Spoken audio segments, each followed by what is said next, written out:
Counselor, can you hear me? Yeah. Sorry, can you speak again? Sorry. Yes. Okay, thank you.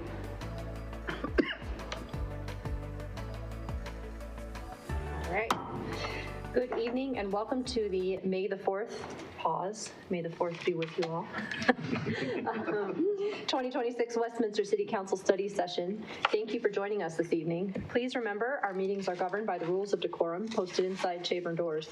We ask all attendees to maintain a respectful environment. No disruptions, threats, or audible expressions of support or opposition are permitted.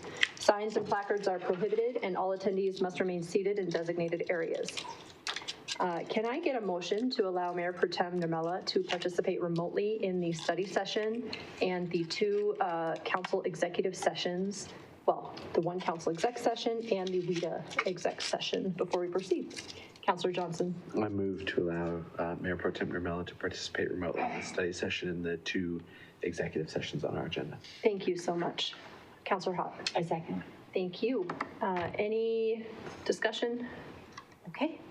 Can we get a yay or nay, or should we go around the room for a poll? I think all in favor. Okay, yeah. All in favor? Aye. Aye. Any opposed? Okay, fantastic. All right, thank you for covering that before we get started. City Council reports. Councilor Zadi? Councilor Hott? Yes, so I am on the board for the Butterfly Pavilion, and on Friday, May 1st, 2026, so just this Friday, I joined Deputy City Manager Dorr and Director Kimball in a meeting with the leadership of the Butterfly Pavilion, and that included Ryan Welch, which is the President and CEO, Mark Corbett, which is Board Chair, and Aaron McGuire, CFO. And the purpose of the meeting was to review the Butterfly Pavilion's vision for their future operations in Westminster. And they described the proposed pollinator corridor, which would be a connected system of habitat, trails, and civic spaces anchored by the Butterfly Pavilion that would link City Park, Big Dry Creek, and the proposed Erickson Senior Living. They also described their conceptual expansion and remodeling plans for the existing building and campus. This would expand exhibit, classroom, office, retail, and restroom space. It would also add a cafe, improve the lobby experience, and add a new entrance for school groups. And guiding the design is the desire to create a more immersive experience for visitors, where invertebrates are in open, multisensory environments and not behind glass, where there are opportunities to touch, hold, and encounter live animals, observe active conservation in the exhibit spaces, be immersed in media and interactive experiences. And while there's still much work to be done, we're analyzing the source and uses, projected impacts, and phasing. We asked to reconvene with them once they have a more feasibility analysis completed by their consultants, Clifton Larson Allen. We know that there's going to be some ask made of the city as we enter the budget forming process, and we want to be sure we consider this carefully in this constrained budget time. So they are going to be asking for some support from the city. I'm not entirely sure. I'm sure they will provide different options for us to choose from, so they will be visiting with council soon. And so I do think that I personally think that it's important that we do support them. I do know we have a constrained budget, but whatever we can do to support them, I think would be important, because I do think that they are important to our city. Not just, I mean, it's important to our residents, everybody who visits there, but it's also important, you know, when it comes to even the economics of, you know, our city. And so I think when they come to us with an ask, I hope that we are able to support them. Thank you. Councilor Barajas? Thank you, Madam Mayor. It was a busy week for all of us here. This past Wednesday was the Employee Appreciation Breakfast, and we just a special shout out to the executive leadership team for slinging the waffles and pancakes and all the great work you did. It seemed like everyone, all the employees of the city who got a chance to show up and have that breakfast were very grateful for it. And the say that the food was really great.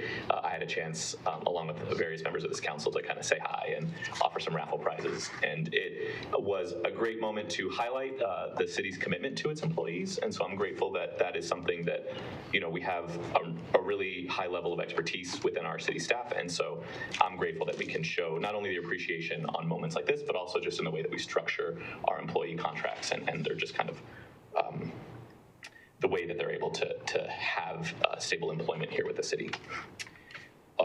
Later that day, we went and had the Little Dry Creek floodplain map update town hall of sorts. There were a few people in attendance there at the MAC, but the weather kind of kept some people away. So if anyone's listening and lives, anywhere near Little Dry Creek, please. You can reach out to the city for more information, reach out to me, and I can certainly connect you with those in the city who have more information. But it is, a lot of people in our city are impacted by this floodplain map redrawing, including myself, and so, I would hate for people to be surprised by this information. So, maybe we can debrief with staff after that meeting to see, what kind of continual education and outreach is available for that information.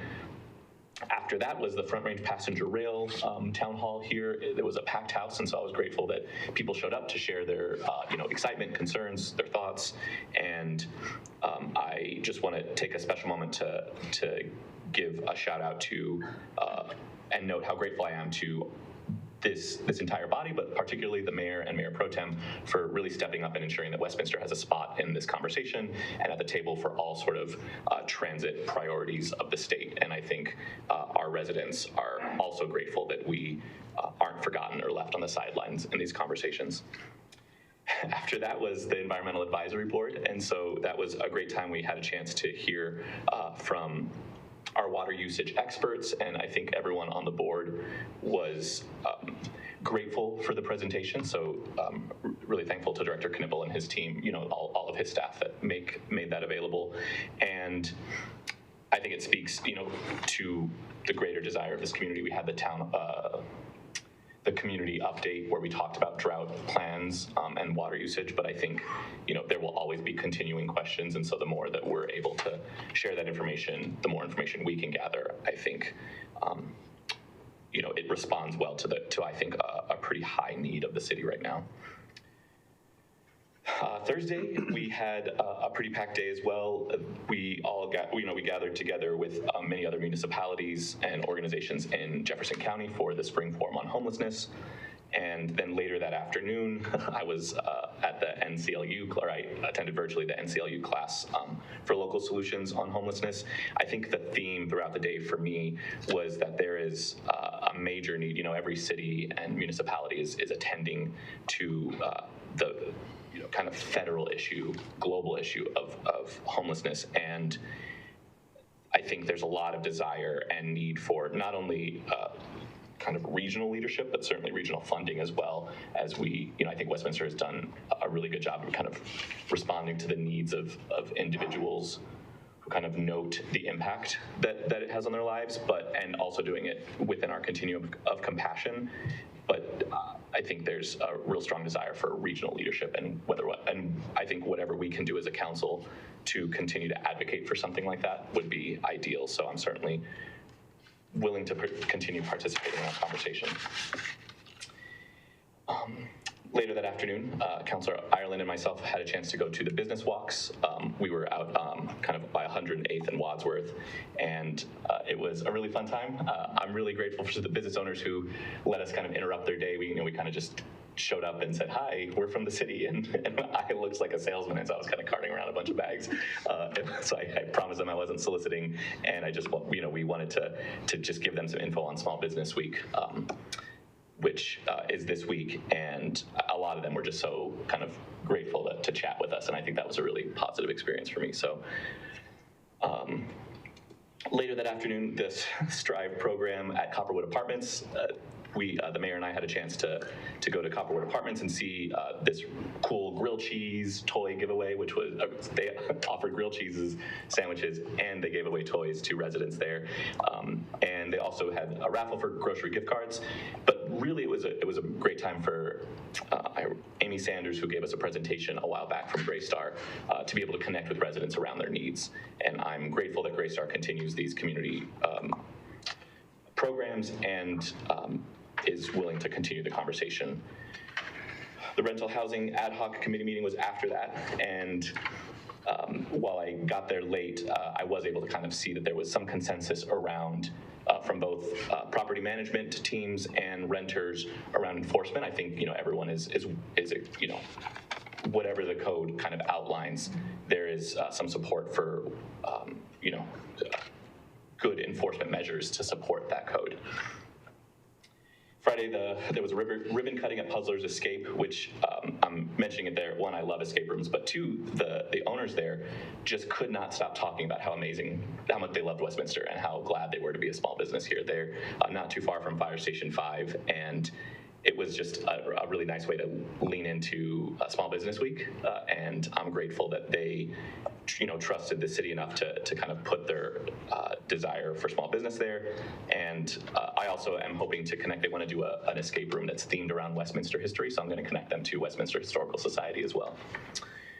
Saturday, I had a chance to go to the dog park and meet with the dog park guardians, and over 150 people showed up to help clean up there around the dog park, and we had a chance to talk about some logistics and concerns, community concerns around the dog park and all the logistics, which I won't go into at this moment, but I was really grateful for the guardians to give me some of their time and energy while also kind of coordinating with the greater community. After that, I got a chance to go to Makeshift Crafts, which is on close to 120th and Federal, right by the Highland Hills Rec Center there, and it was their 1-year anniversary, and I could barely get in the door. They had a packed house celebrating, and I asked Brittany, one of the owners there, what her secret was, and she mentioned how being a third space business, people can just come in and don't necessarily need to shop, but they're able just to come in and enjoy community, and it has flourished into a really regional community. A lot of people from outside the city came in that day to celebrate with them, and it was, just a real positive experience for me just to be surrounded by it. And then finally, later that day, I went to the Adams County Community Resilience Walking Group. So this is part of that walking group organization that the council has, that I pulled the council on, and we're kind of pushing towards. This is separate. This is kind of an Adams County initiative, but I just went there and got to speak with the leader, and there were 15 people from around Adams County who showed up, some from Westminster, some from other places, and while they all had a variety of reasons for coming to enjoy a walking group, they all really left with a desire for more community, which I thought was right on the money, and that's my update. Thank you. Thank you. Councilor Ireland. Thank you. I'm glad to hear about Makeshift Crafts because I went to the ribbon cutting a year ago, and I'm glad she's doing well. Yeah. So that's great to hear. So I also went to the annual employee breakfast. Great turnout, great rapport. Always enjoy it.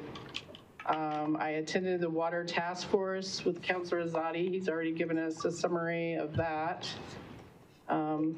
Good group. They seem to be all up to speed on a lot of things about water, so that's good to see. I did attend the last half hour of the passenger rail since I was at the water task force, and luckily it was in the same building. Appreciate that. See, I went to the Jefferson County homeless meeting. I think that what I took from it is the least expensive way to treat homeless is to prevent it, and that seemed to be the theme. I don't know what exactly we're going to do with Jefferson County. I know our city's already taken a good initiative towards that. Also attended the business walks. I learned that lots of the businesses in that Walnut Creek shopping area, business park, is medical device companies, which I can relate to because my husband's in medical device. There was a business I was really impressed with. They're called Rep. They make exercise equipment. They sell it to Voss and so forth. when they moved in 4 years ago, only had 60 employees. Now they have 144 employees. So they're booming. And all the businesses in there seem to be doing well. So that was good to see. So I hope we can keep that business because they're really growing. Sorry, what was the name? It's called REP, R-E-P.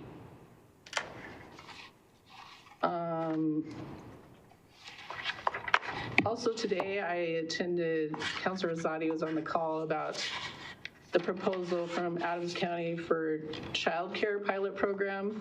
We're supposed to bring that back to us the end of June, what exactly the pilot program will be.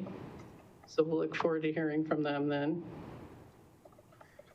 And I probably have missed something. I did have my piano recital on Saturday, so I'm good to go for 6 more months before I have another one. Anyway, that was good.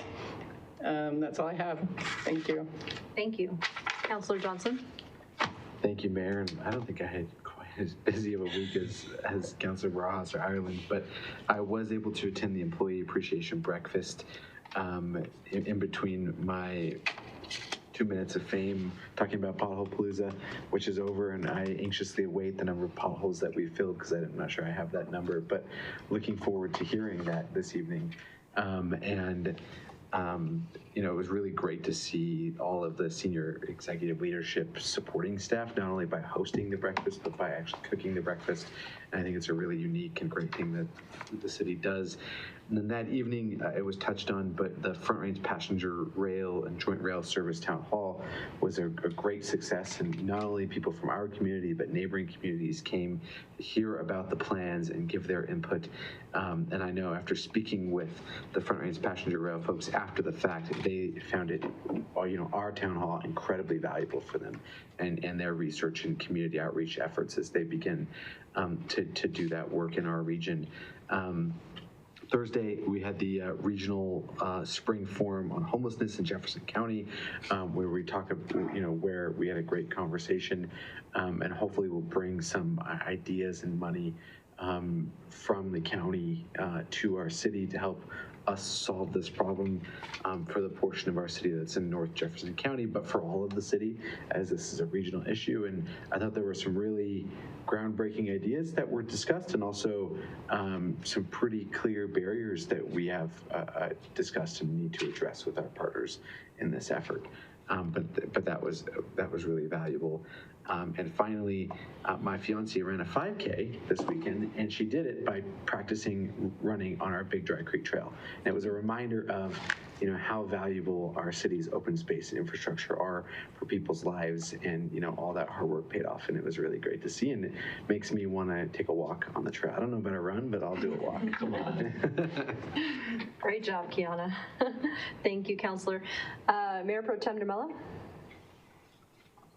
I'll keep it short. I've been sick, so it's a shorter lineup of things that I was able to accomplish. I'll just highlight with the Front Range Rail meeting that one of the things that was exciting from last week is that our TD approved over $5.5 million to start conceptual design for the joint service line. And while the Front Range Passenger Rail has more work to do as a broader connection, joint service is a reality, and that's a reality for Westminster. So having state and RTD involvement in moving that forward is a great first step. So, yeah, that's all I have. Yeah. Okay, thank you. Well, I will mention Happy Small Business Week, as Councilor Barajas called out. And so to everyone making our city run, we thank you. I also just want to give a big shout out to our comms department. They have been working overtime. You know, at the beginning of my tenure, I said, be creative, and they absolutely have. Those commercials for Pothole Palooza were fantastic. I'm really grateful. And I saw the recent commercial for, you know, 3H for our roads and our fire, and I thought that came out really beautiful. So just really thank you to our team. I think we have one of the best teams in the area.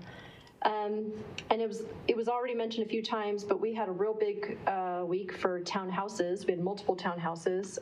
Little Dry Creek, we talked about the changing map with the flood district.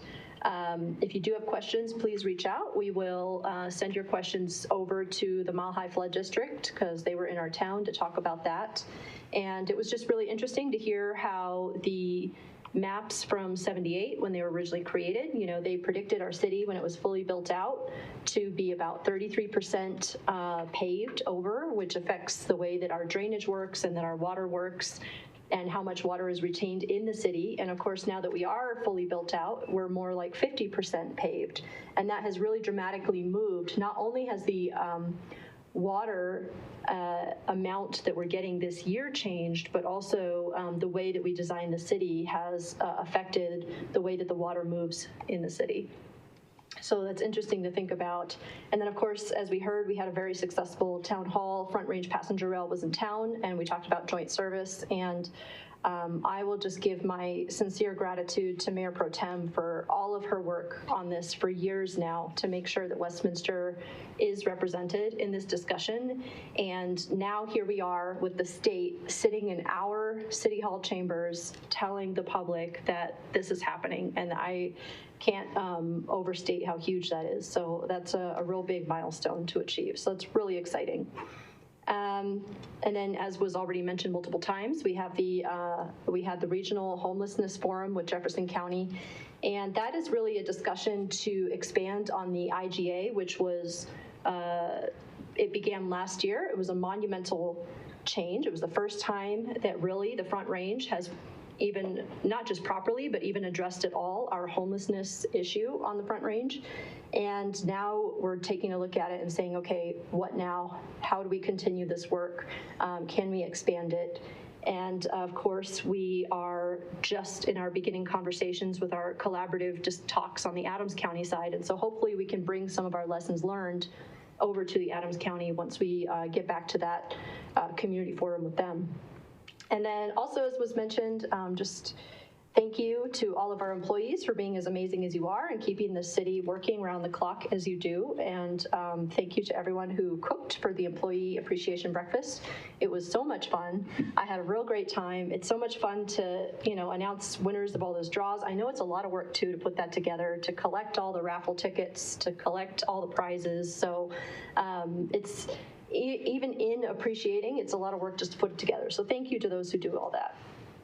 And with that, I think we're good. And thank you for reminding me about makeshift crafts, by the way, because I've been meaning to head over there. And so that's a good reminder to do that.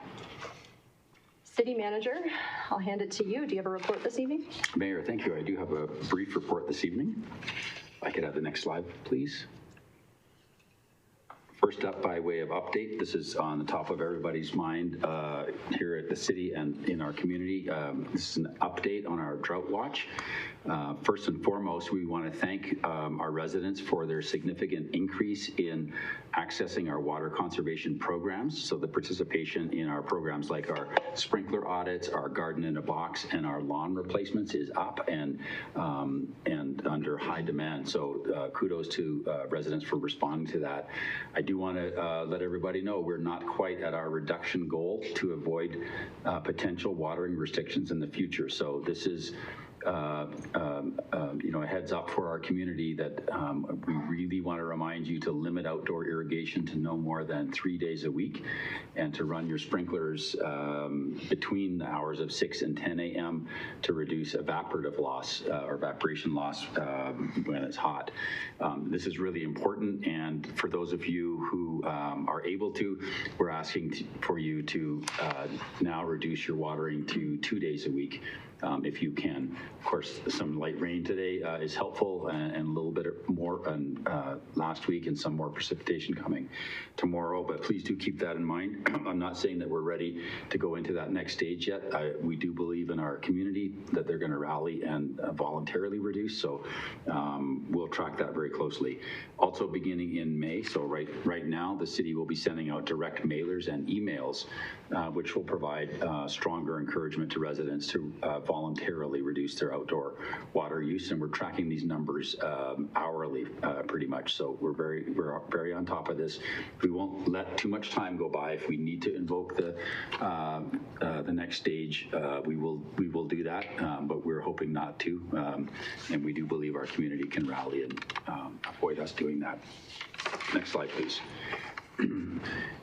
Councillor Johnson asked the question. Here's the number, Councillor. The city filled 21 potholes in this year's third annual Pothole Palooza, and I think, Councillor Johnson, you had a big hand in some of those 2,100, if I'm not mistaken, as a number of our members of City Council did, so that was greatly appreciated. We got coverage this year. Denver 7, Colorado 9, Fox 31 featured our Pothole Palooza event. We produced, as mentioned, actually tonight, new videos and digital content for our website. So if you haven't seen those, they're definitely worth checking out.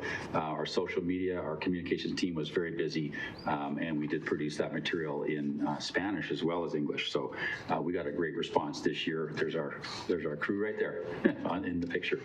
So I want to thank City Council for really shouldering into this year's Pothole Palooza and helping make it a great success. Our streets are in much better shape this morning than they were last week, so thank you. Next slide, please. All right, for tonight's agenda, this is a study session. First up tonight will be Adelante Community Development Project presenting, so our guests are here and we'll start in just a few moments.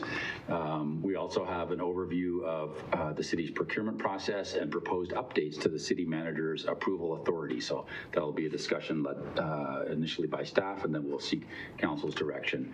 Also tonight is an executive session where we will review a city council draft collective bargaining agreement between the city and our professional firefighter, Local 2889. And also up tonight is a Westminster Economic Development Authority meeting, executive session only tonight for that WIDA meeting, and that's a proposed development agreement and possible sale of Block B5 in downtown Westminster. Next slide, please. All right, this week, not quite as busy as last week, so we don't have a lot of double ups on the evenings. I think Wednesday night last week may have been our record. We had 4 public meetings, 3 of which were right here at City Hall at the same time. So thank you to our community members and particularly City Council for providing the leadership to cover all of those 4 important meetings. This Wednesday, a little lighter, we do have our second Water Task Force meeting. So this is the second one. Last Wednesday's was commented on this evening by council members. That happened, that was our first one. It went very well. We're very happy at the level of engagement with our appointed representatives, and we're really looking forward to meeting number 2, and we're going to keep moving through that work with that task force. On Saturday this week, May 9th, I want to announce another tree limb recycling event. This is free to our community. You can drop off your limbs. You can see some residents right there in that photo doing that at 10001 Alkire Street from 8 a.m. to noon. So that's a no-charge drop-off of your tree limbs for chipping, and then we provide that free mulch at our mulch site on Westminster Boulevard, just across from our new drinking water facility. Also this Saturday is a budget workshop with City Council and the city's leadership team. That's right here at City Hall, and that will run from 8:30 in the morning on Saturday right through to 3:30 p.m. We also at the same time have a car seat clinic provided by our professional fire staff at Fire Station 2. That's at 9150 Lowell, and that will be running from 8:30 to noon. So if you have a car seat and you want to have it and learn how to professionally install it for the safety of your children, please go ahead and schedule an appointment by calling 303-658-4500. We do have a limited number of fire staff at the station, and so we do ask you to make an appointment ahead of time. They will be very happy to get that installed professionally for you. Next slide, please. At our next meeting of City Council, that's on Monday night, next May 11th. This is the first night where City Council's new rules and protocols go into effect. So this meeting, among some of the other changes, will begin at 6:30 p.m. So for City Council and members of our community tracking this, there's no more pre-meetings of City Council. So we will begin the evening right at 6:30, right in City Council chambers with City Council at the dais. So the night will start out then at 6:30, and that will start with 4 proclamations, the first of which will be recognizing pollinators, Bee City USA and Bird City USA. Next up will be a proclamation for our graduating seniors who are members of our youth advisory panel. Next will be a Provider Appreciation Day proclamation, and then finally a proclamation recognizing the National Day of Prayer. On consent agenda, there's one item. It kind of makes it funny being consent with one item, but that's the way it's set up. And then public hearing, we do have one, and that's a public meeting and certification in support of the Edward Byrne Memorial Justice Assistance Grant Program. So all of this will post this Wednesday evening in packet, so you can track that and see what these are all about. Next slide, please. As always, contact us through Access Westminster. That's an app that you can get for free, or westminsterco.gov/accesswestminster. Our phone number at City Hall, 303-658-2400. Our continually refreshing website, westminsterco.gov. And of course, we have our transparency portal, which is up and accessible from that main page of our website. That's all I have, Mayor. Thank you. Any questions on the report? Okay. That brings us to this evening's presentations. City Manager, would you introduce the first presenter? Thank you, Mayor. I'm going to ask Community Services Director Lindsay Kimball to come up with our guests and begin the evening.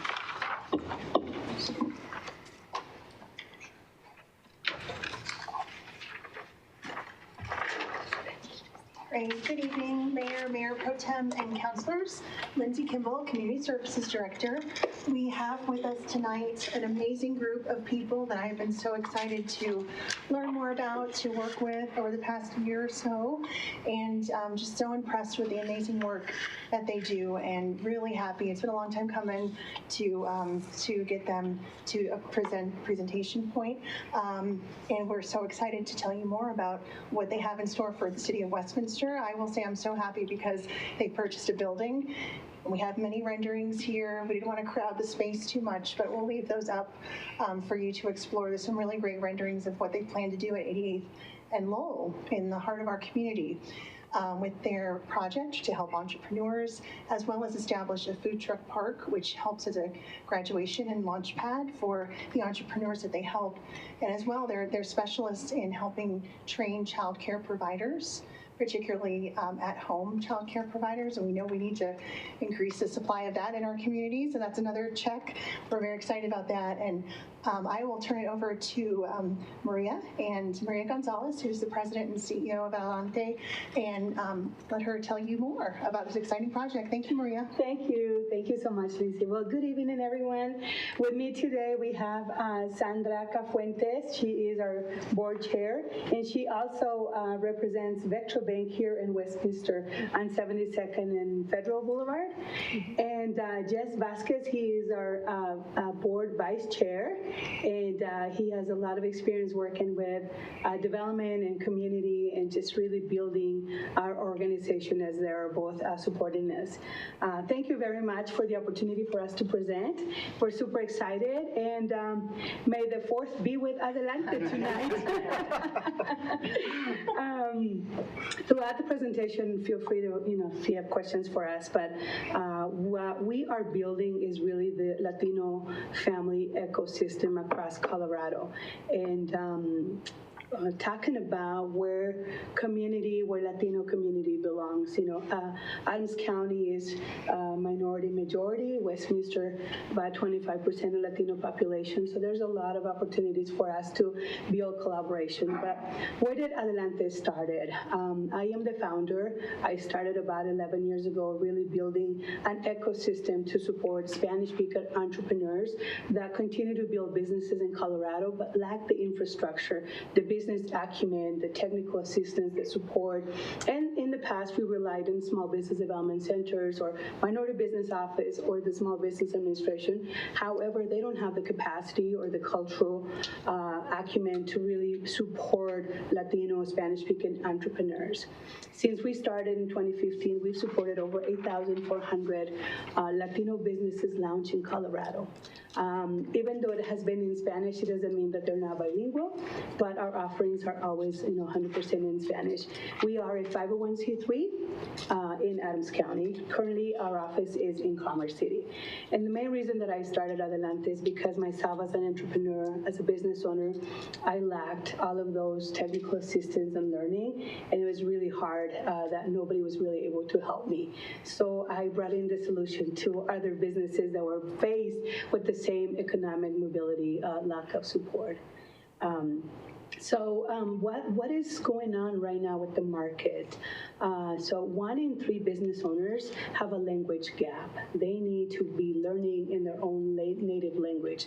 They know the trade, they know how to do the work, but to learn the business acumen, they don't go to college, they don't go to universities, they rely on their own experience, making mistakes, losing money. And so what Adelante brings is that solutions for them to be prepared in Colorado on their own language and really build, those needs that they have.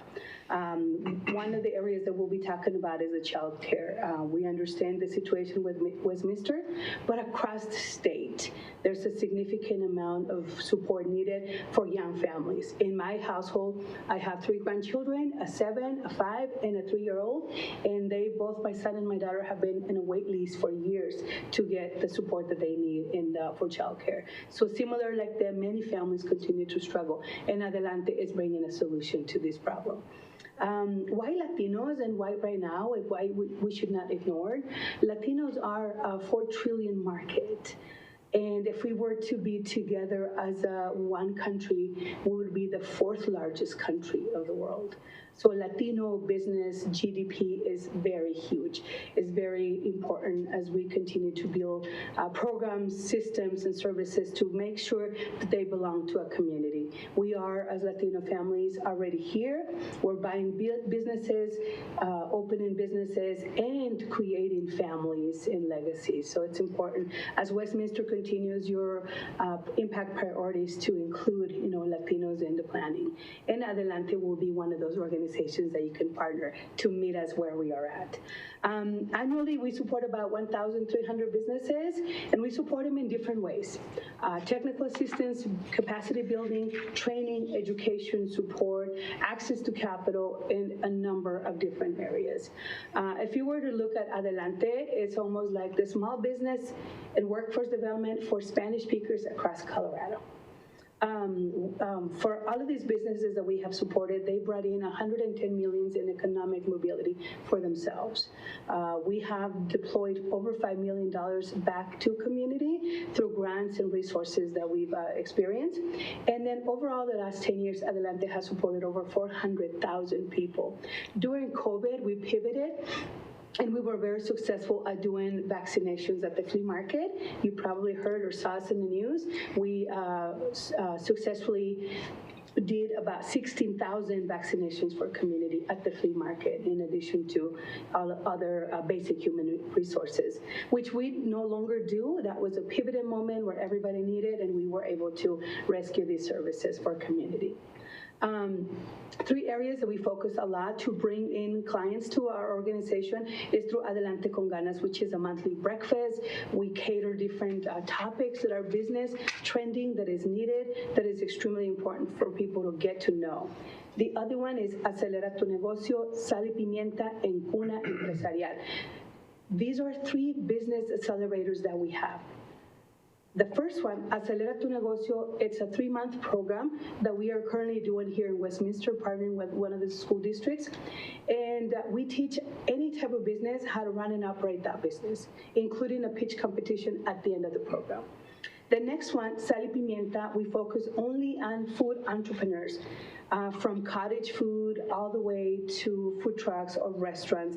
Literally, how to operate it, how to build your business around food truck industry or food and beverage industry. We've graduated over 280 students in this program. And we were successfully passed the law last year that limits or that reciprocates the license by the county's health department and fire department, so that these business owners only need one of those licenses, either fire or a health throughout the counties across the state. It saves individuals time, money, and it's the same inspection all over. So, and then our last one, which is this one that we started this year as a program, as a pilot, is CUNA. CUNA translates to crib. We are working with the ecosystem of FFNs, individuals that are taking care of children at home. Our goal is to graduate 50 students this year that are able to be deployed back to community and support families that are really needing childcare services. Last one here, capital contracts. We support a lot of our community to get contracts, either to get employment opportunities through workforce or get their businesses ready to move forward and make some capital gains in their businesses. So there's a lot of programs that we have, of course, and I wanted to make sure that you understand a little bit about why Sal y Pimienta is so important for us, as well as CUNA. Sal y Pimienta talks about our new building, which is Luminaria. This is the very first official conversation, public conversation that we share that Adelante is moving our headquarters to Westminster. It has been a secret. People know that we bought a building and our funders did, but nobody really knows until today that Adelante is moving our headquarters to Westminster. And Sal y Pimienta, which is salt and pepper, we want to build this building that has the possibilities to do training and lab testing and so many of the benefits that food entrepreneurs look for. And so if you look at this Luminaria Food Truck Park, we want to build that north side of the facility that we purchased, which is a separate lot where we can park food trucks and build a community around food and culture and celebration and economic mobility for our families. So we're hoping that that is one of the plans that, you know, we collaborate with Westminster and really bring community together there. We've impacted so many business owners that started with the idea, then went into a hot dog cart, then into a food truck, and then moved into a brick and mortar. So it's a beautiful trajectory that we help. But most important right now, the problem with the capacity of individuals that are not getting licensed to be childcare providers. We want to make sure that our CUNA Empresarial really gives these individuals the technical assistance, the funding, the access to training to be the best childcare individuals at their home. We have already identified 176 individuals in Adams County that have been operating without the formality, the license, the permits, the inspections, and working out of their mobile home park and their home. And so we want to bring these individuals into building that training and give them that access that they need for them to be successful, but also support the community. So CUNA Empresarial, we're not just going to help them be licensed, we want to make sure that they access the different funding and really provide a solution to Westminster and across the state and across the region. So this is a pilot. Our class is going to be June 5, 6, and 7, and our goal is to register 50 individuals, to graduate 50 individuals. We already have about 11 people that registered for the class, and so we're really excited about this opportunity because our model that I wrote is really a 3-day curriculum, complete, full day, 3 days, and then we go into 6 months of mentorship, training, and capacity to build the business plan, and then we do another 6 months of checking in to make sure that we do the implementation plan, which is very different from any other business model that I have seen. We also have community engagement, significantly working with Latinas. 80% of our clients are women between the ages of 34 and 44. They are the fastest growing individuals in businesses. And so every year we do a Latina convention, which you were sponsored this year. I want to say thank you for the sponsorship. You really support us. We have over 350 women that come in. When we have done it in Adams County, we have over 500 women. But this year we decided to partner with Metro State University, and we had it at the Tivoli, so the capacity was smaller. But traditionally, you know, these women are listening from national and international speakers about entrepreneurship, about mental health, well-being, and really being successful women in these times. We also do Emprende Expo, which is a business expo. We do the pitch competition for graduates, and then we also bring experts in different topics to bring formality to those businesses, and we have over 50 exhibitors. Hopefully this year you guys all can come and just witness this amazing pitch competition. Mija Tu Puedes is another event that we do in the summer. We talk about mental health and the fact, the woman needs so many other resources. We bring partners and really bring that network and engagement for women to belong, to be part of something bigger and important in their lives. In the past, we have helped Adams County to put in the first Latino, Festival Latino together. We worked with Commerce City, Hispanic Heritage, Tacoma City as well to do the Hispanic Heritage. And we have done a lot of community events and really bringing together a community, which is absolutely necessary. As I heard all of your events, it's just exciting to be hopefully one of those events in the future. Now, Adelante is moving to Westminster as our headquarters, and if you can see the renderings in the back, why Westminster? We are partnering with the Westminster Chamber of Commerce and Food for Hope to bring a center that really resonates with the south part of Westminster. We started a fundraising. Our goal is to raise $5 million to renovate this building. We have already raised over $1 million, which then help us to buy the facility. And now the future of the opportunity is really submitting grants and partners, and hopefully this is something that you, as you're thinking about how do we move Adelante completely to Westminster, you can help us figure out who can we partner with. But this is going to have commercial kitchens, we're going to have classroom space, we're going to have a tech lab, a recording studio, because right now it's so important to tell the stories digitally, and so we're going to be able to teach our entrepreneurs or community to tell their stories digitally.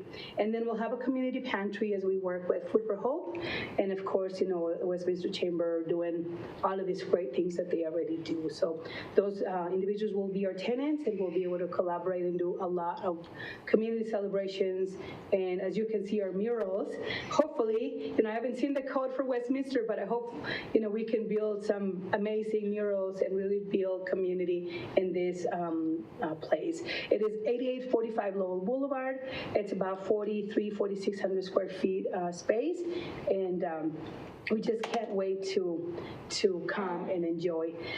That's me. I'm very proud of the work that I have been doing in the community with our board of directors, our staff. We're really proud of making sure that Latinos are at the table, that you as the stakeholders really think about the future of your population and partner with organizations like Adelante that care so much to move individuals forward. So our goal is, our business model is to have a presence in communities where 30% of Latino population is already in existence, so that we can build those systems and programs for them. And this is a little bit about the Capitol. We're looking for government, municipal support, of course. We're looking for foundations, banks, corporations, community, and Latino networks, as well as education organizations. So as you're thinking about your network, we're also thinking for board of directors, and we'll be hiring additional staff members. So please consider working with us as we move this project forward. And definitely, some of the ideas that we can look into. For our program funding, we're looking, starting at $25,000 when we start a program, especially like the new child care program, which is significantly important. And then how do you become a community partner? Like I mentioned a little bit earlier, becoming part of the board of directors. We also have opportunities to have you be mentors for our entrepreneurs, or to help us with procurement pathways, and access to get speakers for our different topics that we're always talking with our entrepreneurs. And then also, the Luminaria campaign. In front of you here, we have the Luminaria design here with our logo, this little white right in front of you. Ada, who is one of our community volunteers, ambassadors, made these for us so that we can present every time we talk about Luminaria, really shining the light on the opportunity that we have in front of you. Ada is an incredible human being that is supporting our organization with fundraising, and she's developing this for us, and she's just his neighbor and friend, and she's been just nothing but wonderful. But Luminaria, we named it Luminaria United Community Collective because we want to shine a light in that neighborhood. We know how much Shaw Heights means to Westminster, and we did not want to build another liquor store or a bar. We wanted to build a community hub, and so we're hoping that that comes to fruition sooner. So today, I'm asking you to invest in people, potential, and prosperity as you work with Adelante as we move forward.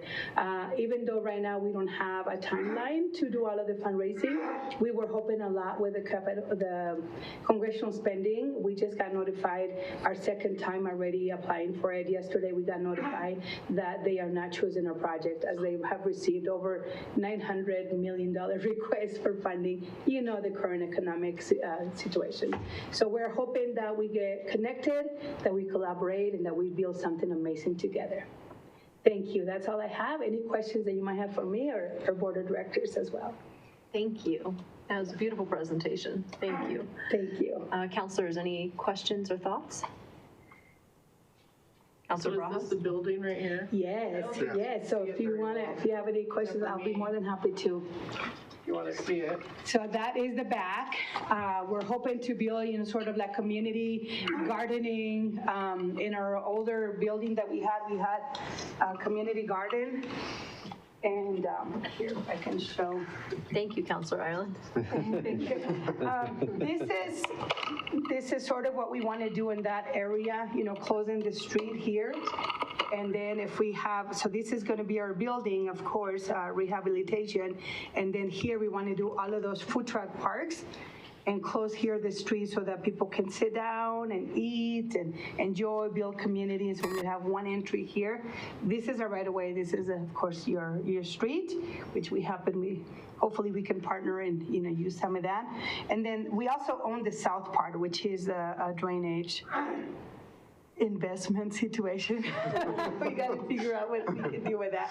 But this is very beautiful. And really, we are inspired by the Portland Mercado, which is a significant investment that they did in the community. And so, we want to see people together. This is your house over here. We might have to leave a door here so that you can just talk instead of going around. Yes, but this is a community. We want to build this for everybody. And if you can see on the back here, or I'll show this here, the front, we'll have, sorry. This is the front. We want to have our own entrance for individuals that are only going to get the food. They're calling it food insecurity. I'm calling it hungry. People are hungry. There's so much work that needs to happen. So we want to make sure that we have, that access, immediate access. People can just go in and get their food and, go on with their lives. And then all of this would be Adelante in the chamber, making sure that we have access to all of those trainings, commercial kitchens, and then the back, a place for bikes, a place for community, and then we would have like a serving from the people that are cooking, from our students. We'll have food that they can sell outside, and eventually, hopefully, we can build, this ecosystem of community stakeholders, celebrations, and activities that we can do all together. So yeah, it's pretty exciting for us. And then here, of course, the back, all of these designs. And Uplands Community Collective, I'm sure you all know Jeff with Uplands. He has been a great supporter. We were able to really negotiate the building, and he hasn't been well lately, but he's been very supportive of our work from the beginning, and we just can't say nothing but wonderful things about our partners. And some of them are kind of, waiting too long for us to move forward. But I think, as we continue to build and develop, they'll be more excited to come forward and just bring their services to the community. Thank you. Councilor Barajas? Thank you, Madam Mayor, and thank you, Maria, for this presentation. As mentioned, this is close to home, both culturally and physically.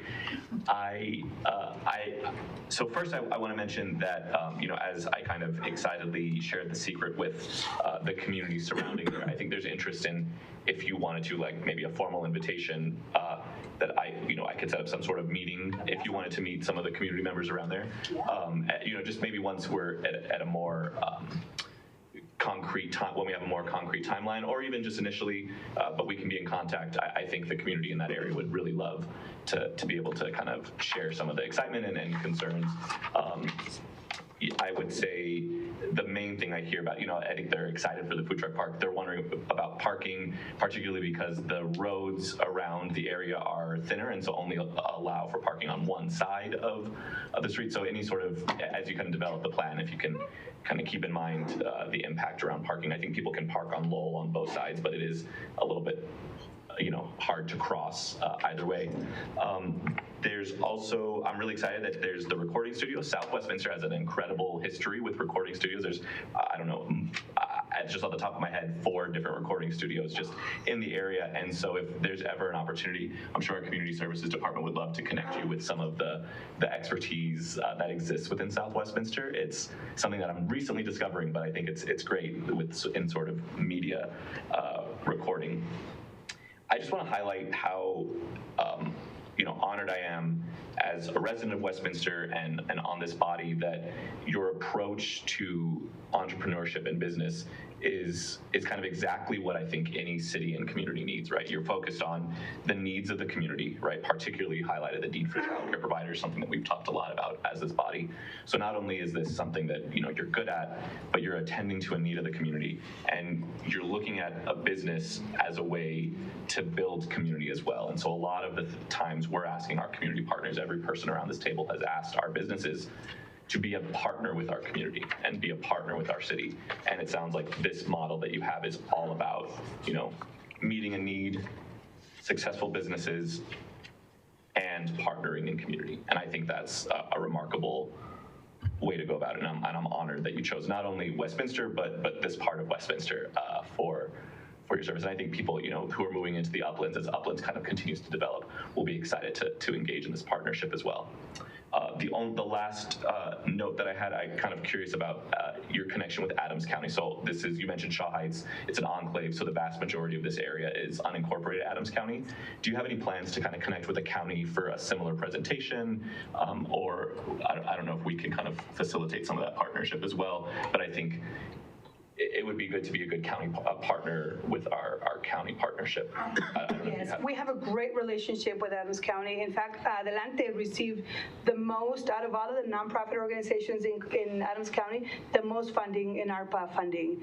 We have a tremendous relationship, and they reach out to us about their child care as well, because we suggested to do a $5,000 baby shower, business shower to those individuals that graduate, and then have another matching agency by the city, or because these $5,000 that they give to these entrepreneurs when they graduate from our program, it helps them build, the infrastructure in the room, buy the furniture, the toys, the programming, and they create the digital platforms that they need for them to keep track of their clients, the nutritions.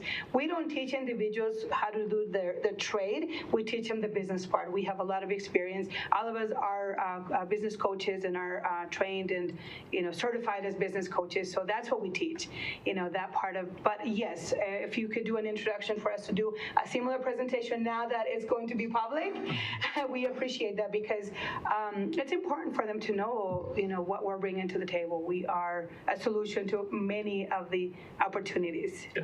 Yes, thank you. Thank you. Councillor Hott? Yes, so I'm very excited that you chose Westminster, and I'm also very excited that you chose the area that you chose. I think it's very needed. And everything you're doing is amazing. I like that you are coming at several different angles to help the community. And then it's not a huge amount of money, but I would suggest, so I am the liaison for the Human Services Board, and so they give out grants to 501c3s, particularly that work with families in Westminster. So you don't necessarily have to be hubbed in Westminster as long as you're helping Westminster families, but you are hubbed in Westminster now. And so I think that would be great. And they're not huge, of course, grants, but I think anything helps. So I would suggest that you definitely fill out the form for the Human Services Grant through Westminster. That would help with a little bit of funding, not a ton, but some. So yeah, that was the first idea I had at the top of my head that might be helpful. Thank you. Well, you can help us faster to move into Westminster.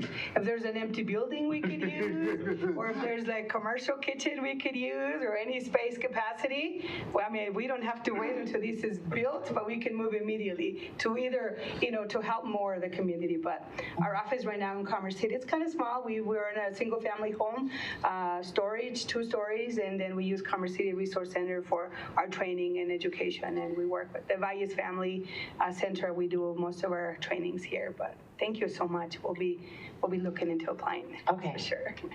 Yes. Councilor Rosati. I agree with everything that's been said so far. I've told you already many times how excited. So I'm super excited. I'm super fired up. It's no secret that food, justice, childcare, business, economic mobility, these are things that I have prioritized, I care about very deeply, and I'm just so excited that you're coming here. I've looked up to you for years and watched what you've done in the state in these areas, and I think when we talk about this being a new, sorry about my voice, by the way. So when we talk about this being a new era for Westminster, this is one of those shining lights that the opportunities is boundless, and I'm super excited to see how we can support you this year, especially during the budget process. Thank you. I appreciate it. Other thoughts? Councilor Ireland. Great ideas. So he mentioned parking. Is that a concern in that area? How many parking places are you going to be able to have? Because I'm thinking there's going to be a lot of people that want to go these food trucks. Yes.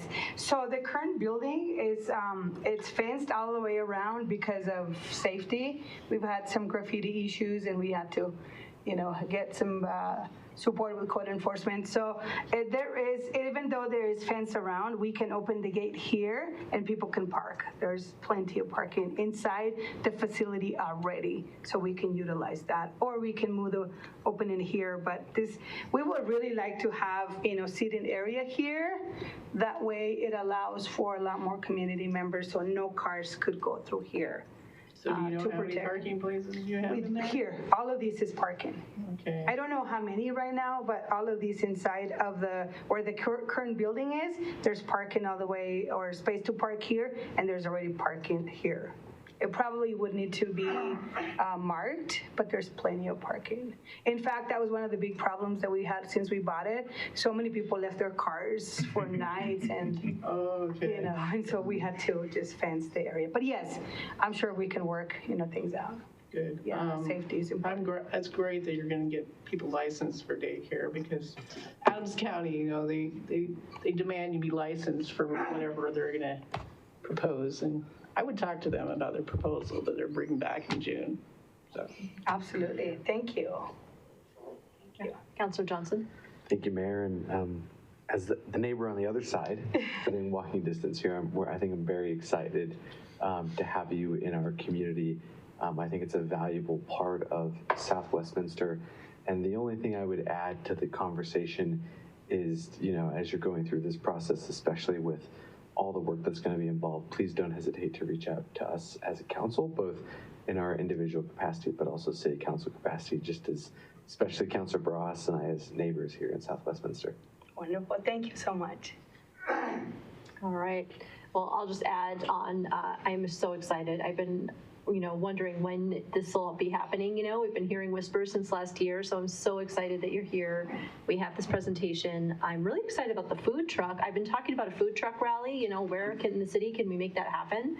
And you're bringing it here. That's fantastic, very exciting. And I love that you're planning to, block the streets and fill that with, food and community and engagement, that is what we are focusing on this year more than anything, is how do we bring people out of their houses? How do we get them to meet each other's neighbors, know each other, so that then we can better support each other, and you're making all of that happen. And then, of course, supplying, our workforce, with eligible folks to do the jobs that we need them to do. So thank you for everything. I think we're all extremely excited, and I'm so glad you're here. Thanks for choosing us. Yeah. Thank you so much.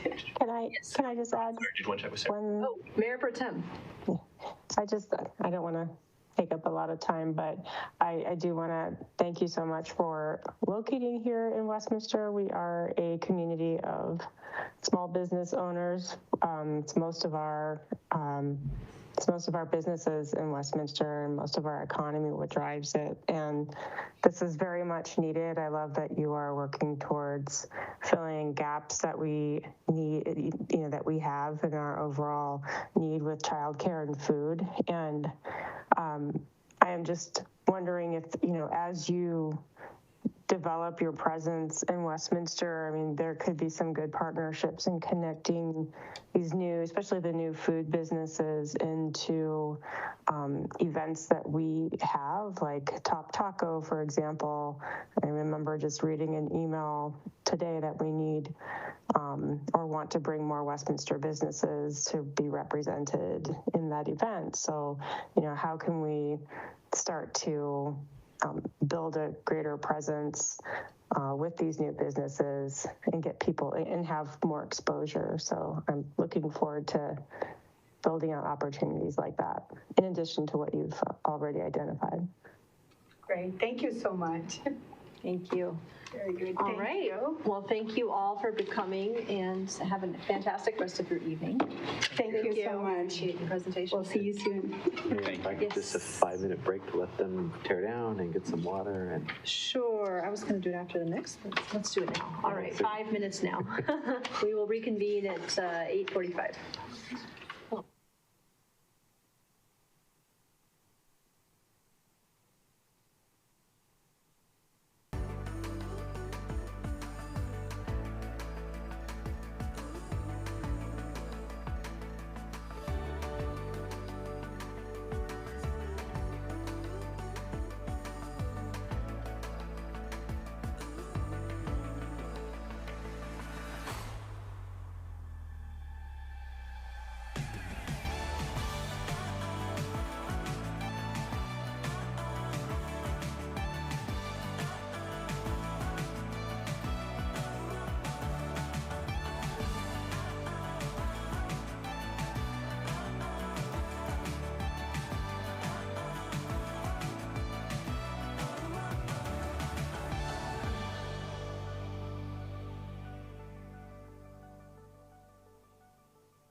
Moving around.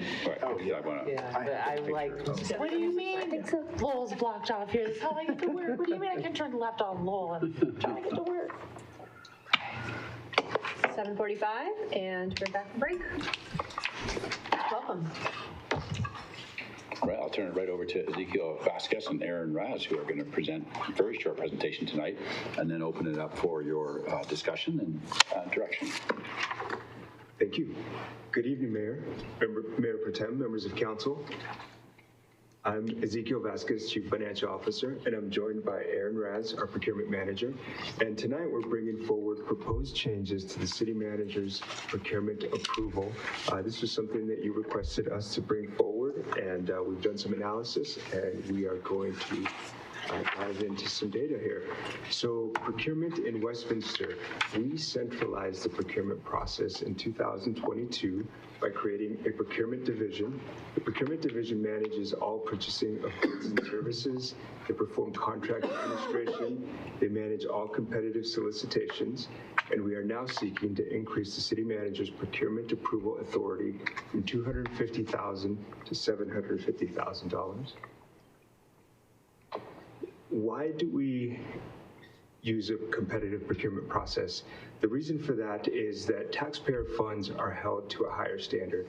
A private business can buy goods and services from pretty much anyone they want, but because we use public funds, we need to be fair and equitable with who we do business with, who we purchase goods and services from. And as you can see on this slide, there are 5 different steps that we go through when we are procuring goods and services. We start with issuing a request for proposal, request for bids, and we evaluate the bids that we get. We conduct interviews of the vendors, reference checks, and then we select the vendor that we want to work with. As you can see in this chart here, there are many levels of internal oversight. These are levels that are led by the procurement division in accordance with best practices, in accordance with the code and the city charter. A little bit of information about the contracts that we brought to you, the City Council, over the last 3 years. Over the last 3 years, Council has reviewed and approved 126 total contracts. That's almost 2 contracts per meeting. All of these contracts were over $250,000, and they were all brought about through a competitive solicitation process. Council also reviews contracts that are over $50,000 that did not go through a competitive solicitation process, and we've estimated that approximately 10 hours of staff time are required to bring forward these contracts and materials for your approval per contract. So here are proposed options, and sorry, the slide wasn't like that earlier. So as you can see on the table here, the current city manager's approval authority is set at $250,000, and that is what led to 126 contracts coming to City Council over the last 3 years. We are recommending an increase to $750,000. That would reduce the total number of contracts that come to council for approval by 48%, and it would yield an estimated 600 or so hours in reduced staff time over the next 3 years. Here's a comparison with our neighbor municipalities. As you can see, North Glen has a city manager's approval authority of $75,000, but North Glen doesn't do centralized procurement. Broomfield is at $200,000, we're at $250,000. Arvada is at $500,000, and 4 of the 7 cities that we surveyed have no limit to the city manager's procurement approval authority. Some benefits of moving forward with this change would be we would align closer with our peer neighbors. We would position the city more competitively. This would allow us to more quickly procure goods and services without incurring any risk of inflation or supply chain issues. We would save approximately 600 hours in additional staff time over the next 3 years. City Council might feel less connected with the day-to-day routine contracts, but we are planning on putting contracts on the transparency portal on the website so that those are clearly visible. And we would require a minor change to the ordinance. Now, option 2 is our recommended option. And again, this would reduce the number of contracts brought forth for your approval by 48%. That's all the information we have. What questions do you have for us? Oh, yes, thank you, City Manager. So I almost forgot, and I apologize, Councilor Ireland, thank you for sending this information via email earlier today. Aaron and I did take a deep dive into this, and we were able to identify that some of the information here is it's not related to the items that we're bringing forward here. So we added an additional column here at the far left, and those are the thresholds that are apples to apples comparison to what we're proposing tonight. Those are the manager approval thresholds. Thank you. Fantastic, and thank you for all your work putting this together. Councilor Zadi. Option 2. All right, Councilor Johnson.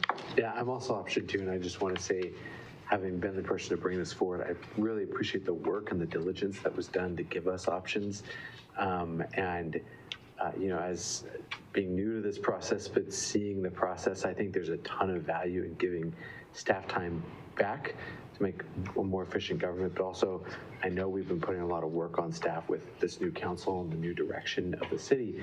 And so that's, you know, 600 hours of really valuable staff time that I think we can put to good work. And I look forward to putting it to good work. So I'm okay with option 2. I'm also okay with 3 or 4, depending on how other councilors vote. Understood. Any other councilors? Councilor Ireland. Well, since I'm the one who dived deep into this, I was wondering who brought it forward. Now I know it's Jack. We're only talking about 200 hours per year.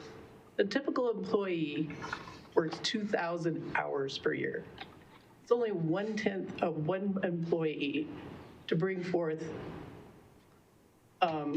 these contracts and letting city council approve them, which is what city council is elected to do. I don't think this is transparent, and you're going to put it on some website. People have a hard time finding those things on the website. They're more likely to listen to city council and watch the agenda. And also, are we really saving money? Because when you look at it, 1/10 of 1% is all it takes for city council to be cheaper than $100 an hour for employees. That's $20,000 a year that we're saving for these 200 hours. 1/10 of 1%, if a city councilor finds that, is like $33,000, because we're saving, it's like 32 million, 126 contracts times, what was 126 contracts? Typical times 250,000, but they're over that. So it's over 32 million of these contracts that we were approving, we will not be approving. So we're not really saving money. Because 1/10 of 1% is all we have to find to be more than $20,000 that we're saving for these 200 hours. And our numbers aren't very good. And I'm looking at all these cities that we're comparing to. We cherry picked. There's tons of cities that are only up to 100. And the typical resident in our city makes 100,000 a year. And so we can spend up to 750 when they only make 100 without our approval. I'm an absolute no on this. In fact, 250 I think was too high. It used to be 50 not that long ago. And now we're going up to 750? It was not even that many years ago. It was right before I got on city council. It's not okay with me. And I can't believe it's okay with all of you. It's not transparent. And it's not accountable. So I am an absolute no. I don't even think 250,000 should be it. It should be what people's median income is, which is 100,000. So no. Thank you. Councilor Barajas. Thank you, Madam Mayor. I'm a fan of government efficiencies. I guess I'm curious, Ezekiel, or sorry, Director, have we ever voted on all of these contracts? How many have been rejected by council over the past 3 years? Or do we have data on how many, the process is, there's a certain threshold for these contracts. They're brought to city council, they're agendized, there's the memos written, and then we vote on them. Do we know how many we've rejected in this time? So like council has voted no on the oversight that they've had. Good question, Counselor. And I believe the council has not rejected any of them. Aaron Raz did a deep dive. He went through every single agenda item for the last 3 years. And did you happen to see, Mr. Raz, any that were rejected? I did not. That's helpful. You know, I think part of the sentiment, right, is if it becomes more procedural, then is this kind of a waste of staff time? Though I do agree, I think attending to the idea of transparency, how we're spending money, I think there's a lot, particularly with the way that the federal government recently has been treating kind of contracts writ large, you know, just throwing them in and out and doing stuff. I think there's a growing concern around accountability and transparency, and oftentimes it falls on local governments to kind of take on that role and responsibility. And so I really am torn. I certainly wouldn't suggest lower, but in terms of, you know, inflation also impacting these contracts, I can only imagine that a lot of the contracts that we're going to be seeing, if we keep this threshold the same, you know, inflation would ensure that we're just going to see more and more throughout the next couple of years. And so I want to kind of attend to at least that natural growth. So my preference would be for option one, and not for any of the other higher options. I know it doesn't have as much of that impact in terms of efficiency, but the big jump. I also would say that if there's a possibility to kind of revisit if there's ever a different city management, I think it's important. I think maybe if there's like a probation period with, you know, if there ever was a new city manager where council would want more oversight throughout that kind of first year, something like that, I think would be appropriate. And maybe that's something that we can redo the ordinance, you know, at that time. And maybe that's just for this council and future councils to consider. I guess, yeah, so I'm kind of torn on this idea of wanting oversight, but is this the best way for oversight is kind of the question. You know, is the council agenda and the council memos the way to do it? Hearing that we've never rejected one of these contracts outright also makes me think that, you know, if this is a formality, then ways that we can attend to it without maybe a council vote as well. Councilor, if I may go back to one slide here. So these are the different levels of oversight. So it all starts at the council level. Council appropriates the budget. Then the procurement team leads that competitive process that we went through, the 5 steps. City Attorney's Office then reviews the contracts with the vendors. Department head reviews them. City Manager's Office reviews them. And then it comes to council for review. So there is still that very strict level of oversight. And I apologize, I kind of glossed over this slide. Maybe I didn't communicate that clearly. No, I mean, that's helpful. And I think that speaks to why they've been approved, is because there is, like, you know, we're not talking about, you know, $700,000 to put a jacuzzi in the council chambers or something where there's a very strict process for this. But, you know, in terms of kind of publicizing our expenditures and the way that we go about it, I think there's a tension there, you know, but we do have a massive budget. And so these contracts are kind of one-offs in that budget as well. So I guess these are just kind of some of the concerns that I've had. But. Councilor Hott. Yeah, I'm for option 2. I think that it's a lot more responsible than what we're doing right now. Especially when you talk about possible inflation and things costing more, and just it being seems like it would be more streamlined. We would be able to, yeah, and I trust our staff. I mean, anytime they come to us and they talk about the contracts and the ways that they think how they can safeguard the city, I'm always really, really impressed, particularly like with Director Kimball's team. They do an amazing job with contracts. And so I think that staff does a great job. I think giving us back, because we have so many priorities, and, you know, we just passed our new strategic plan. I think that there are a lot more impactful places that those 600 hours could go. than using them on this. And so I think that, and I would be fine with option 3 or 4 as well, but I'm definitely for option 2. I just think that is the more responsible way to go and makes us more efficient as a government, and we're able to do more things. I'm going to hit Mayor Pro Tem and go right back. Mayor Pro Tem? Yeah, thank you, Mr. Vasquez. I was hoping you would walk back through the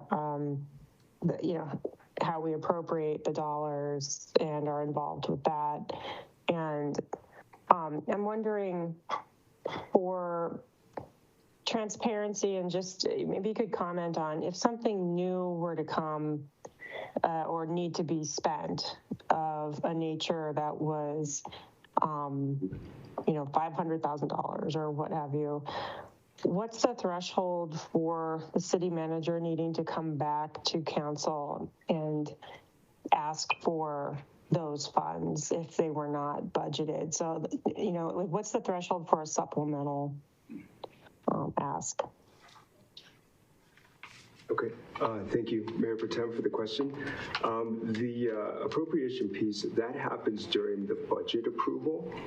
So when the budget is brought forth to the council, there are buckets set aside for everything that we want to accomplish. So that's the appropriation piece of it. And as far as the change orders, I believe it's still the $250,000 threshold, but I'll have Mr. Raz, he can speak more clearly to that. Thank you, Mayor Pro Tem, Council. Sorry if I didn't say that the first time. I don't believe we looked into the amount that would be addressed if we didn't appropriate. We only looked at the amounts that would be impacted from a formal solicitation. So example, anything that doesn't go through a competitive bid process, we wouldn't change at all any of the oversight. So we would have to look at or look for guidance from council as far as what that figure could be. But I wouldn't feel comfortable just throwing a number out without guidance on that. Yeah, I was just wondering, so let's say we go with, I feel like option 1 is probably a little bit, I understand, the numbers are a lot better for option 2. I could supposedly, I could get behind that as well, but I think perhaps it's just prudent to stick with, 500,000. However, that's just more, that for me is just a lower amount so that the community doesn't feel like there's so much that they're not seeing. The question would be, one is if you did have a change order and you needed to exceed, maybe a contract was $475,000, right? And you needed $50,000 more. If the total contract now exceeds that $500,000 limit, it would have to come to council. And then the second one is if we did not anticipate in the budget a need for a certain expenditure, but suddenly we have to spend, I don't know, $600,000 on the City Park Rec Center, there's a fire or whatever, right? Would that, maybe we need to spend $400,000 or whatever, like would that ask come back in a supplemental budget request? Or if it's under the $500,000 limit or whatever the limit is, would the city manager not need to come in to ask for that? Thank you, Mayor Pro Tem. To your question about emergency expenditures or something that was unanticipated, yes, that would have to come back for appropriation if it was above the total budgeted amount for that department, for that line of business, then that would have to come to council. As far as the change order piece, Mr. Raz is more. Thank you for that question. I'm pretty strict that if any amount cumulative goes to the threshold, it will absolutely have to go to whoever that authority is. And City Manager Andrews is just as strict on that, so. So in other words, to answer your question, Mayor Pro Tem, if a current contract is under the city council approval limit, but a change order would put it over that limit, that would come to council to decide on. So in the case of option 2, if there was a contract awarded for $740,000 and then it was presented with an overage that would take it past $750,000, that would go to city council to approve or not. If that's helpful to clarify. And then I also want to clarify, Councilor Ireland mentioned $50,000. The contracts in the past that have been of most interest to City Council or of concern have been those contracts that have not followed this process. So could you go back, Ezekiel, to that slide with the process? So when we don't follow this process, so sole source is typically the way that they're described, those contracts all come to City Council, and we're not recommending a change to that limit, which is $50,000. And so those are the ones that City Council would continue to see, which did not follow this internal process. And the other comment, part of the review that's not reflected in the slides, we look at our continual results from our audit process, and the city continues to receive exemplary audit results on all of its internal controls and checks and balances. And so although Councilor Ireland would be after the fact, the auditors would catch anything unusual that would happen that falls outside of the processes that we're describing tonight. They have not found those in the past. And if they did find them in the future, those are reported directly to City Council, any audit irregularities. And so there is that. I just wanted to point, that was not included in the presentation, but in terms of best practices, Westminster does lead best practices in terms of our financial controls, and those are reflected in our audit results. Any other questions, Mayor Pro Tem? I just think it will be important to be really clear about what those procurement processes are and when, so the community understands where we are if in case it ever, those overages or if something new is coming down the pike, how supplemental budget requests work. So yeah, and to make it clearer, because part of the transparency is having people understand what the process should look like and that we're following it. All right, Councilor Johnson. Yeah, thank you, Mayor. I just wanted a little bit more explanation on the proposal related to posting these so that we don't lose the transparency, primarily for community members who I think get the most value out of seeing the contracts that the city enters. And I think we went over that a little quickly, so maybe just explaining how we would be able to continue to provide the community about the transparency of the business of the city, similar to the way they currently access it through reviewing the packets that we review. Thank you, Councilor. Good question. And yes, we would utilize the transparency portal on the city's website. So we would list all of the contracts there, all of the documents associated with that contract, and it would be readily available there along with our budgets and our monthly financial reports. I'm just going to follow up. How would that be listed? What would it look like? Okay. It would, Mayor, to your question, that would be a PDF, I would imagine, right now. And I'm not a web person, but I'm thinking it would be in a format that would be easily accessible so someone can open it, read it, and examine that. Okay. Any further thoughts on that? No, thank you, Mayor. Okay, we're going to go right back around. Councilor Azadi. On the record, though, my voice may be gone by now, but I think city manager said what I was going to say. Nothing's changing for sole source. Sole source is what we actually care about. We have a lot of sole source contracts, and it's at $50K. That doesn't change. This is simply for these competitive contracts that have always been approved, and we have staff for a reason. They are experts. We need to trust them, and they shouldn't be spending 10 hours making a memo. 10 hours, is it 10 hours per? Like, it takes a staff member 10 hours to make one memo for something that we don't, for something that we will say yes to. These are not the important contracts that we're talking about. The important contracts are the sole source ones. And that's why option 2 makes the most sense, and 3 or 4 maybe even better, because we shouldn't be wasting staff's time on this. Thank you. Councilor Barajas?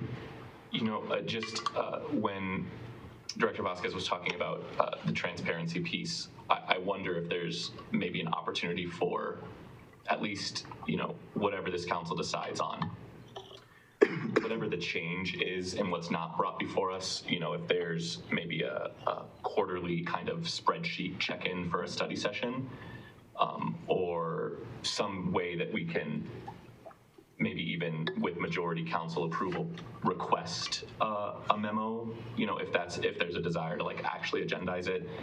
You know, I think to Councilor Azadi's point, right, like if they're, you know, if these tend to be more process-based, but there is a desire to like publicize something specifically, having a mechanism to do that, that's not just the transparency portal, I think would be helpful.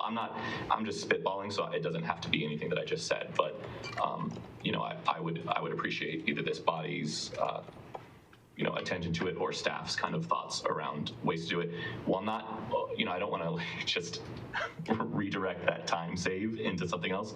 So that's why if it's just kind of a tracker, you know, if it's just within the city manager's process to just track some of these, and then if there is council oversight requested, just having the ability to kind of engage in the process without losing the power or authority, I think would be helpful. Yeah, that's just where I'm at. I'm still thinking option 1, but I would probably vote yes on whatever this body decides. Thank you. Yeah. Councilor Ireland? I just wanted to remind everyone, we're the ones that are elected. And if whoever got us elected does not like what the city decided to spend $750,000 on, just because we're transparent, there's not anything we can do when we agreed to let them spend that much. We're elected to represent. And that's why I am not for this much money. Even though everyone agreed with everything, didn't mean I did. I bet you can go back and I didn't agree with everything that was over 750 or 500 or 250. I didn't. I didn't agree with $300,000 for the chamber with no accountability. That would just been thrown under the bus. Wouldn't even come to us. So absolutely not. This is why I was elected, to represent the people and their money and to manage it. I know you are, the city manager and the rest of the people in this city that are managing their money are not elected. I'm the one that represents the people and their money. So current is too much for me, but that's what it is. Can somebody clarify for me, are we, with the amounts that we're spending, like let's say we need to repave Federal Parkway, as we are, and we put aside, another like $500,000 towards that in our budget for 2027. And I know it's costing a lot more than that, but then we are approving that amount to be spent on that particular project. And just like all of the projects that are listed out in the budget, what we're doing with the approval of the contracts is that we are approving the expenditure of those funds of that certain for those contracts. Like, it's kind of the second time that we're looking at that amount being spent, right? We approve it in the budget, and then ultimately those contracts come back, just kind of reinforcing that amount that we approved. And if that amount changes, can you talk about how that, how we would know and how that would be addressed. Mayor Pro Tem, to answer your question, yes, that is precisely the way that it works. So the 500,000 in your example would be appropriated in the budget, and that would go to repair Federal Road, I think was your example. And the contracts that you approve are basically assigning that work to ABC Paving instead of XYZ Paving Company. And I think the second part of your question was, what if the amount of the charges changes? If there's a change order to that work, if it goes above the initial amount, then depending on what the threshold is, that would have to come to council for approval. Okay, thank you. Well, I'm going to go ahead and voice my thoughts on this, which is that I also was looking for a way, to Councilor Braha's point, to hear back from procurement. And what I'm thinking is, whatever it is that we approve tonight, it might be nice to hear at least maybe annually a study session from procurement, especially on any wins through the RFI or RFP process that we have. That would be really nice.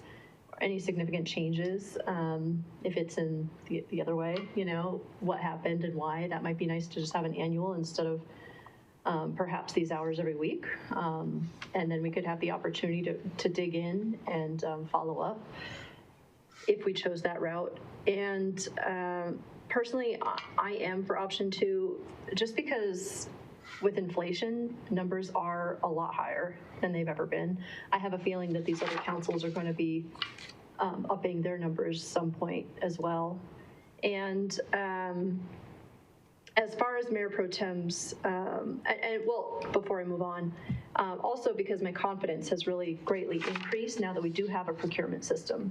And I really do believe in having a procurement system. I'm grateful that we've got it in place. I understand that it's still in motion, but this is all part of the efficiencies that having that procurement system adds to our city. And I have been trying to look for ways that we can become more efficient, because that's part of my promise in adding value to the city, is figuring out ways that we can streamline some things. And you guys are part of that. So thank you. And I think that this is a way that we can undo some of the lift that we put on staff and hopefully see the benefit of those results by adding efficiencies, right? This is the value we're getting. And then as far as Mayor Pro Tem, your question around, you know, what does that change process look like? You know, of course, I'm willing to hear what you bring back to us.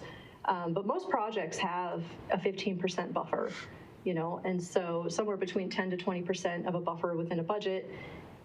In my mind, it makes sense that if for some reason a project, let's say that we go with option 2 has $750,000 budget. If for some reason it goes over 15%, in my mind, then it should come back to council, and that would be my suggestion. If it's within that and things happen, you know, if it's a 10% change, it's not really my business because things are happening, right? So that's what I would suggest. I mean, project management is what I do. And I see this a lot, and these numbers are pretty average. So those are my thoughts. And with that, if I go back around, that is a majority. However, I don't want to close discussion because there are some really important points being made here. So I'm willing to hear maybe just one more round if we have further thoughts on the topic. Okay, Councilor Hott. Yeah, the only thought I have is, you know, the way we're set up in Westminster, we're not supposed to be oversight everything. Our staff takes care of the day-to-day city operations. Our city manager is the CEO of the city. That is the way our city is set up. And what I have seen is past councils have been micromanaging what is staff's job. And I think that what we're doing is we're undoing some of that micromanaging. I should not be micromanaging experts. We have experts on staff for this reason, and it is not my job, and I was not elected to micromanage the experts. And this is the way that our council is set up in Westminster. We are not we're not like Denver. We're not in charge of everything. And if we were in charge of everything, I think that we would get a whole lot less done.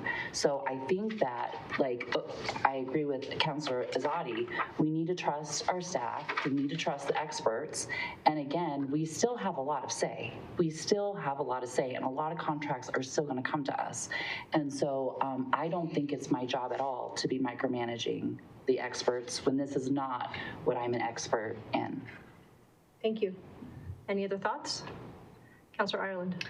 I just have to say that Denver is 4.2 billion in the hole, and they have no fixed cap on their budget-based procurement. So the experts make mistakes. We know They that. don't have a city Councilor manager. Hobb, It's a please different. do not reply. They have a mayor that's supposed to be an expert. And we have nonprofits that are supposed to manage money wisely, and we know that one did not. This is what I'm trying to keep from happening to our city. And we've had city managers that are not as good as our current city manager about managing money. So that's all I have to say, and I'm still with the current. Thank you. And I would just want to remind folks that council has the option. This is to revisit this, as far as I understand it. This would be an ordinance change. However, this is council's decision. And so future councils can make that change. Okay, with that, I think that, Mayor Pro Tem, any last thoughts? No, but thank you. Okay, thank you. I think that we are somewhat clear. Let me know if we need any further guidance. Mayor, could we just check and see, there were two different limits talked about? Yes, so right now I've got 2 folks that voted for option 1, which was Councilor Barajas and Mayor Pro Tem. I've got 4 folks that voted for option 2, and I have 1 vote to not make any change. All right. Thank you. Thank you. Thanks, Aaron. Thanks, Aaron.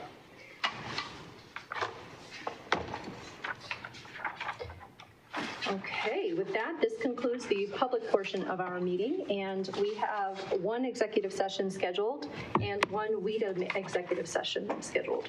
City Attorney, would you please read those titles into the record? Thank you, Mayor. The first executive session this evening is to discuss successor collective bargaining agreement between the City of Westminster and Westminster Professional Firefighters, IAFF Local 2889, to determine positions relative to matters that may be subject to negotiations, developing strategy for negotiations, and instructing negotiators pursuant to Colorado Revised Statute 246402-4E and Westminster Municipal Code 1113C7. We need to do one at a time here. If we could, yes, please. Understood. Councilor Arzadi? Yes. Yes. Yes. Yes. Yes. Mayor Pro Tem? Yes. Thank you. Yes. Yes. Thank you. Thank you, Mayor. And then in your capacity as the board for WEDA, there is an executive session scheduled, and that is to obtain direction from WEDA regarding a proposed development agreement and to discuss the possible sale of WEDA-owned property located on Block B5 in downtown Westminster, and to instruct your negotiators, as authorized by Westminster Municipal Code, Section 1113C2, 4, and 7, and Colorado Revised Statute 246402, 4A and E1. Thank you. Councilor Zadi? Yes. Councilor Hott? Yes. Yes. Yes. Yes. Yes. And yes. Thank you. Thank you so much. With that, the time is 8:24, and we will close the public portion of tonight's meeting. Mayor Pro Tem Nurmela, will you please switch to the executive session link? Yeah.